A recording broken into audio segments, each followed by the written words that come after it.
Hey there, this is Jessica from Peterson SEO. Recently, you spoke to my partner Jeff and requested this free video. So today, what we're going to do is we're going to go over a few tips you can start applying right away. And it's really going to help with your online presence as well as getting more organic leads. It is important to note that nearly 70% of your organic leads are going to come from your website. So it is really critical your website be properly designed and optimized so you can capture that traffic. All right. So here we are on your website. I love that you have the call to action, click to call. Awesome, making it super easy for your customers. I'd probably take it one step further and also have a form here so that they can contact you as soon as they land on your page, either way. I love that you have a separate page for each of your major services. This is really critical. This is what allows you to build content around these services and target local keywords. Going after local keywords is critical here because you are a local business, not a national business. And so your focus needs to be on local keywords rather than the national keywords. I also like that you have a couple location pages, so that is good. All these pages need to have their own original content. You cannot be duplicating content. And your location and service area pages, you should really have a service area page for every city that you service that has keyword volume, local volume for that city. That will allow you to be found in each of those communities. But again, your website needs to be focused on the local buyer intent keywords. Those are the keywords people are actively searching in your city for your services. The design looks okay. You've got a good amount of content. I'm just really not seeing any local keywords, and that's one of the biggest issues. You guys have a wide service area from Wyoming to Utah. So you're missing quite a few service areas that you could be capturing traffic in as well. So the amount of content is great. I would just restructure this content so that you can focus on those local buyer intent keywords, keeping in mind people search differently, and there's going to be multiple variations of the same keyword you want to capitalize on. But don't go after the same keyword on multiple pages, and make sure all pages have original content. Otherwise, Google will penalize you, and you're not going to rank or get indexed like you normally would have. So let's take a look at your top competitor in organics for water damage. We have Utah Disaster Team. They've got a good looking website. They've got the call to action on top. They've got the separate pages for each of their major services. Okay. A little bit of content. We've got some interlinking pages, which is important for your SEO. Now, their brand is a keyword, so that does help them some. Let's see. I'm not seeing a whole lot of keyword usage here either. Outside of their brand, there's just really not a whole lot of keyword usage. These guys should actually be fairly easy to beat, but you do have to have more content.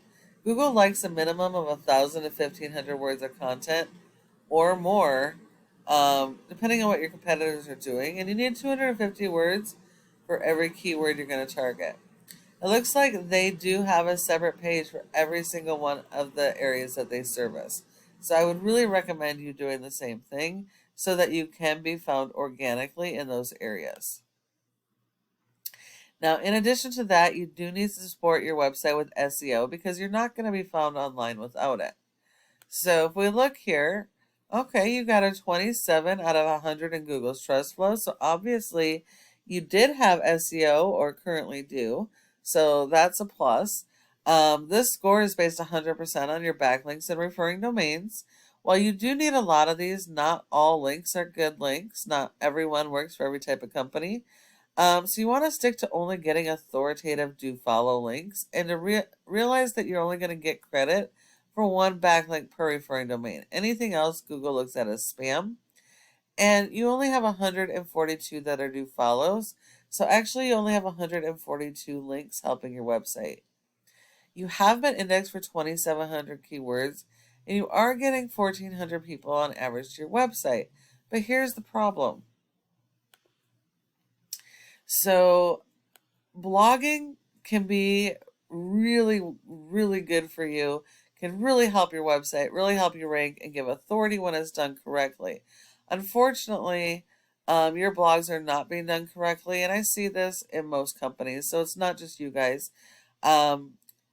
People like to go after the high volume keywords in their blogs, and unfortunately, going after these national terms, which most of the things you're ranking for are national, which are much harder to rank, so good job, but unfortunately the traffic that you're getting are not going to be local.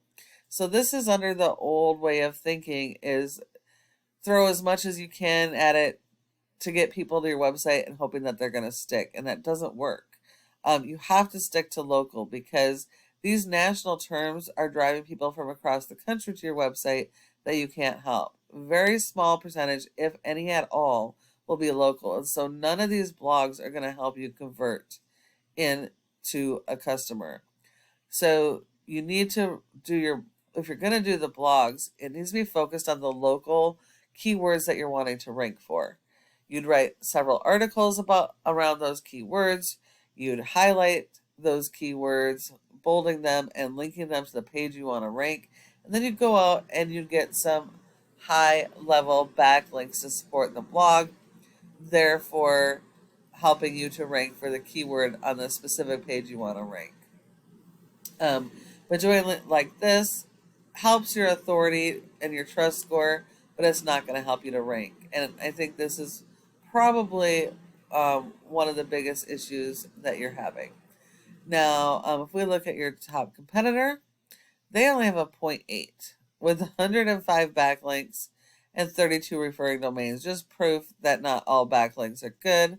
Out of those, they only have 13 that are do follows. You would only have to beat their 13 do follow in quantity and quality. And they've been indexed for only 158 keywords, and they're only getting 35 people to their website. Yet, despite all of that, they're still outranking you for those buyer intent keywords, because they're focused on the local keywords. But they're going to be super easy for you to beat. You just have to follow the tips that I provided you. And then the last part of this is going to be your Google My Business or Google My Business profile. And you want to make sure that you're in the top 3 here, because 30% of people search here and don't go anywhere else. So when you're not in this top 3, you send all those leads to your competitors, leaving money on the table. Now, there are factors that go into ranking here, but one of the most important are citations, and that's just the name of the business, address, phone number, and website, and listing those in a bunch of directories like Yelp, Yellow Pages, and Glassdoor, and you need more of those than your competition. But when you follow all these tips I have provided you today, your website does have the opportunity to be #1 across Google for each of your services and in all of your service areas. Thank you so much for watching this video. I hope that you found it helpful. I would really love to get your feedback. If you have any questions, go ahead and give us a call at the number on the screen and we can chat. Thank you so much for watching. I look forward to hearing from you soon.